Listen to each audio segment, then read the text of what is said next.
In a village nestled among rolling hills lived a wealthy man named Chief Kennedy. He was known for his wisdom and his vast estate, but as age crept upon him, his health began to fail. His wife, Martha, who had enjoyed the fruits of his labor her entire life, grew impatient.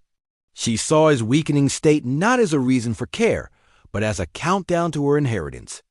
She dreamed of the lavish life she would lead, the new clothes she would buy, and the parties she would host.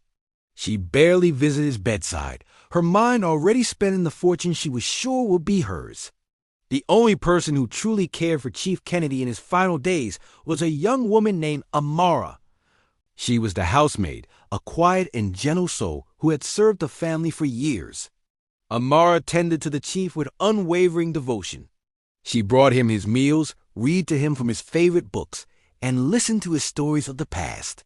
She bathed his brow when fever struck and held his hand when he was frail. She did this not for reward, but out of genuine affection and respect for the kind man he had always been. Martha scoffed at Amara's dedication, calling her a fool for wasting her time on a dying man. Then, the day came when Chief Kennedy passed away peacefully in his sleep. Martha put on a grand show of mourning, her wails echoing through the village, but her eyes held a glint of triumph. She immediately began planning how she would redecorate the house and dismiss the staff. She felt a surge of power, believing everything the chief owned was now hers. The day of the will reading arrived. The family and villagers gathered in the main courtyard, with Martha seated at the front, looking every bit the grieving wealthy widow. The lawyer, a stern-faced man named Mr. Paul, cleared his throat and unrolled a scroll. Martha leaned forward, her heart pounding with anticipation. She expected to hear her name, to be declared the sole heir of the great Kennedy estate. Mr. Paul began to read, his voice steady. The will detailed small bequests to distant relatives and old friends. Martha tapped her foot impatiently. Then the lawyer reached the main part of the will. To my dear wife, Martha, he read, I leave the single cooking pot she used on the day I met her, so she may remember the humble beginnings she has long forgotten. A gasp rippled through the crowd. Martha's face turned pale, then crimson with rage. What is this nonsense? She shrieked. There must be a mistake. Mr. Paul ignored her and continued reading. All the rest of my property, my lands, my home, and all my wealth, I leave to Amara. The crowd fell into a stunned silence. Amara, who stood quietly at the back, looked up in disbelief, her eyes wide. Martha leaped to her feet, pointing a trembling finger at the maid. Her? The servant? This is a trick! A forgery!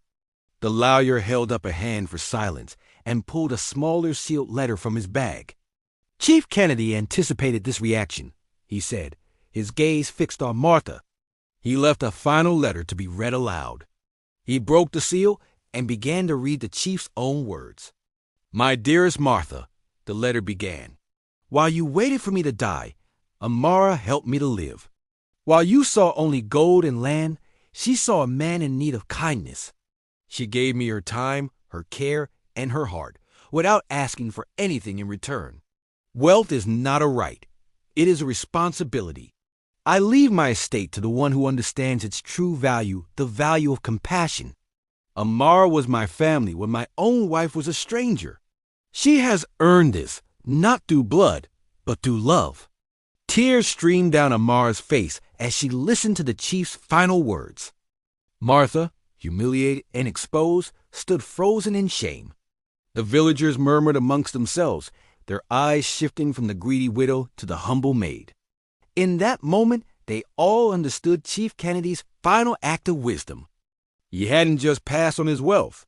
He had passed on a lesson that loyalty is worth more than gold, and that true inheritance is found not in what we are given, but in the love we show to others.